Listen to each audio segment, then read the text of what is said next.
Hello mga, it's me, Marin. Andiyan po kami sa may salog. Di ba po?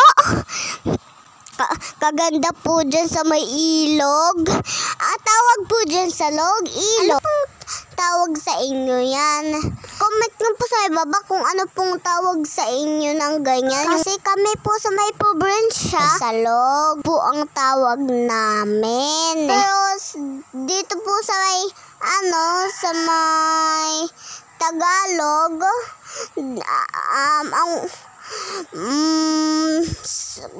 minsan pupunta po kaming sapa. Naglalaba nga po kami yan sa may salog. Di ba po? Kaganda po. Tignan nyo po, ang lakas po ng agos po ng tubig. Ang ganda po ng maglaba. Maganda nga rin po dyan maligo sa may salog. Kay may paglaruan po yan ng mga linta, pero may maliliit po yan na linta. Kaya ayoko po dyan. Nakita na po kayo ng linta. Alam mo po yung linta? Yung linta po ay po yun, sumisip-sip na dugo from vampire. Alam niyo rin po ang vampire. Alam ko po yan po kung paano pagpatanggal ng linta. Kuha po kayo ng lemon, tsaka ipisil po sa may linta.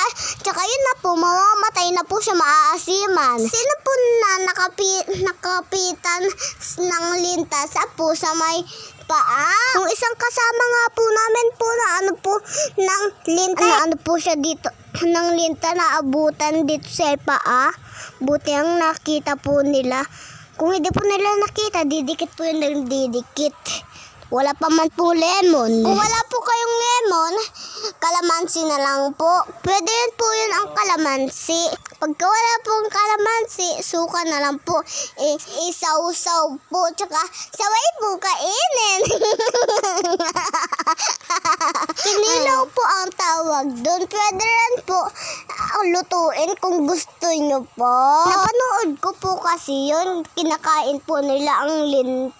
Ayun po, nakatikim rin po kayo ng linta. Comment nyo po sa baba. Ayan na po, tapos na po si mama ko po maglaba. Ayan po ang akyatan papunta po doon sa taas. Ang galing nga po ng pagkagawa eh. Yung papa po ni Cardo, siya po ang naggawa ng hagdanan na yan. Hanggang dito na lang po. Ayan po pala po ang labahan ng mama ko. Inano po nila kalabot po ni Lola doon po kay Tita Angie. Ayan, hanggang dito na po. Napahaba-haba naman po ang kwento natin. Please, don't forget to follow and share. Comment po kayo sa ibaba para ma-shoutout ko po kayo. Bye-bye. God bless.